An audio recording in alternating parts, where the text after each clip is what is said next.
Joining us now live from Washington, D.C., Sean Spicer. He is the Chief Strategist and Communications Director of the Republican National Committee. Sean, good to have you with us, man. Good morning, John. How are you? Sean, we're fired up. We're fired up about Cleveland. I think it's going to be a great convention. I can't wait. Ann and I are leaving, I think, on Thursday evening, so we're going to be there as early as Friday of next week. But look, I want to get to James Comey yesterday and just get your take, and then we're going to play a clip by your chairman, Reince Priebus, who just couldn't believe what went down. When you were watching that, the first 5 minutes, the second 5 minutes, the third 5 minutes, what was your overall reaction, Sean? So I literally was sitting in my office going, "Oh my gosh!" Like this is he laid out the entire. I couldn't. I thought to myself, this is going to recommend an indictment, and this is the evidence is overwhelming.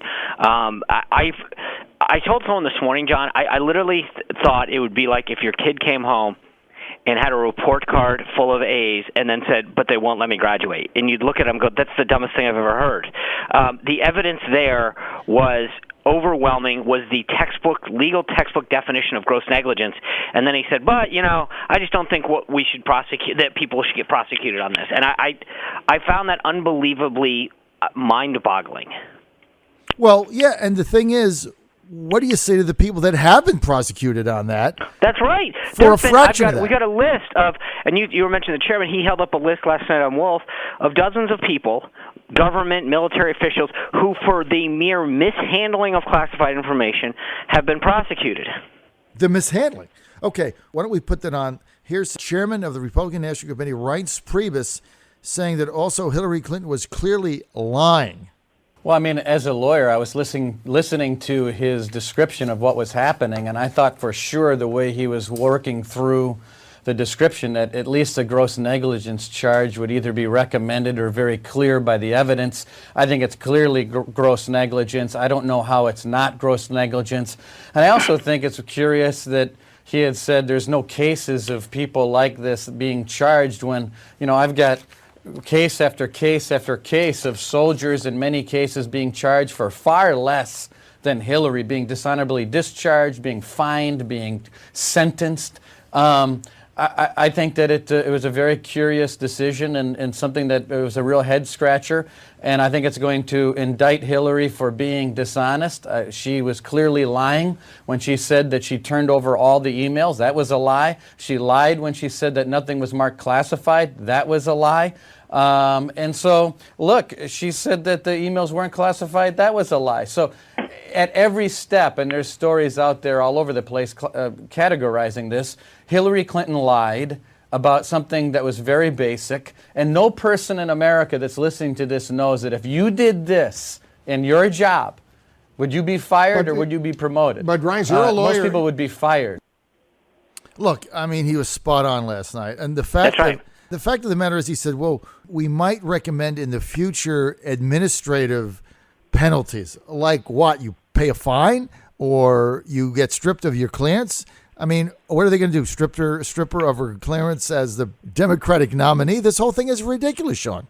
I agree with you. I don't know what – I mean, I literally don't know how you can listen to the 14 minutes that he went through sort of making the case for what he called reckless, a culture at the State Department, and basically also talked about all the lies that she has given. She said there was no classified information. They found over 100. She said that there was no foreign hacking. He said that they have suspicion that there was hacking. She said that that they turned over all the emails. They didn't turn all of the emails. I mean, you go through over and over again, John, and we put out a new video that I tweeted it out. It's at Sean Spicer, and it's a new GOP video where we contrast what the Attorney General said and what she did. And what she said, the FBI director. But I think that the bigger issue is these are like these legal technicalities because they kept talking about intent. And I thought to myself, wait a second. The entire reason, if you look at this, it was not that she had some like Gmail account or Yahoo and she was just, happened to BCC herself or send an email from time to time. I get that happens. They literally set this server up the day that she was being sworn in as Secretary of State to avoid detection. So when you talk about intent, I get that it may not have been criminal at the time, but the entire reason that she set the server up was with the intent to evade the rules and regulation as set forth by the State Department, which she signed under perjury of law or penalty of law that she would abide by. Look, you're right. And this isn't some server that she just set up until she got a regular email and they forgot to change it over, right? These servers were set up, they were maintained, they were changed over time on several occasions, so they knew exactly what they were doing in there. And she set these up in order, like you said, to evade scrutiny and to sidestep any open records or FOIA requests for this information, which is counter to what she signed. So the whole thing was ridiculous.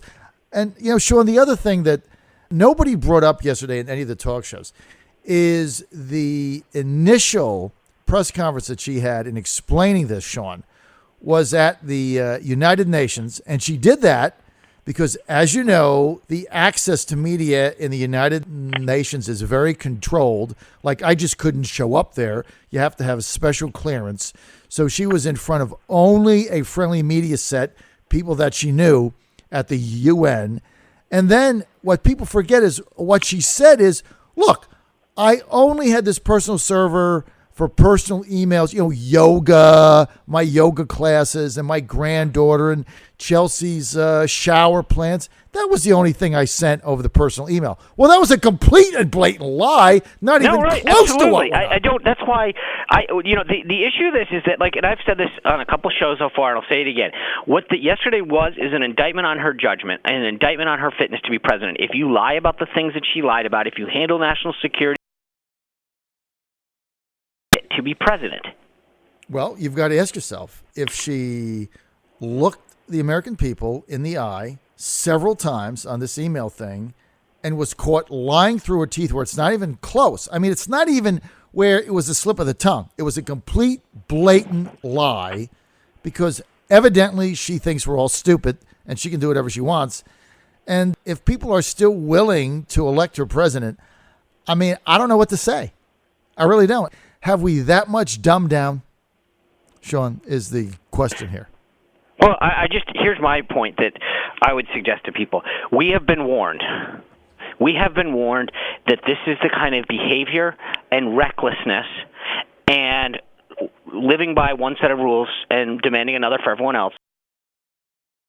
So I think that my only point to people is if you think after 30 years, Travelgate, Whitewater, whatever. They 30 years they have been doing this, perpetrating these scandals and talking about it's all about them, creating one set of rules for them and another forever. So if we don't get it, if the American people say, despite that, we don't care, we're going to vote for her, then just know that you are warned. You know that she has exhibited this kind of behavior. She has one set of rules for herself and another for everyone else. She looks out for her and Bill, and that's it. And that if we don't get that message and we still say, well, all that being said, we're still going to vote for her, then to some degree, we're complicit in this. Well, we get what we deserve. And as we were saying earlier, the system is rigged. And people now have to really decide what type of government do they want. One that represents all the people equally, that is independent, or one that is just managing the interest of the ruling elite classes. Sean, let's talk about the upcoming convention in Cleveland, officially starting for us on Monday, July 18th. A lot of us are going to be there earlier that weekend. Now, there's a movement underfoot in rules to unbound the delegates. Look, they don't have the votes to get a majority out.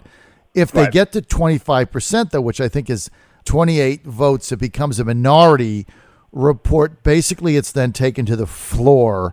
That's right. Our whip count, and I'm vice chairman of the Trump campaign, as you know, in Virginia, is that they've got at the high maybe 20 or 22% that would back this. So what happens? Yeah, look, I think this is a lot of tweets and poorly organized conference calls at best.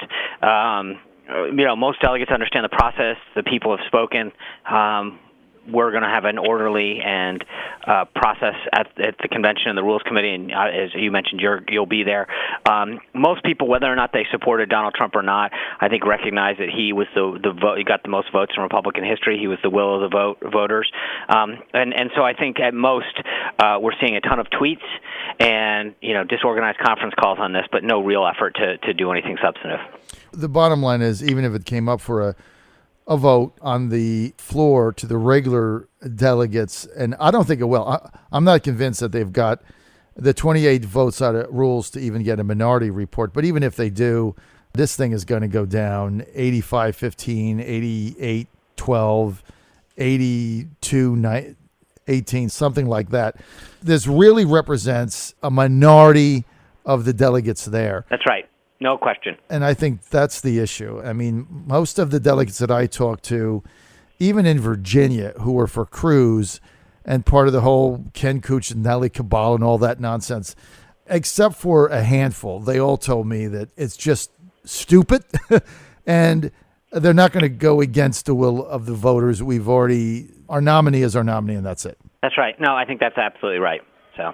So look, I think that this is going to be a very exciting convention. I know the Trump children have been on my show, and all three of them have said that they're looking for things that are not so scripted, not so choreographed. Right. How do you see that playing out, Sean Spicer? I think he's going to make some announcements later today to start that ball rolling.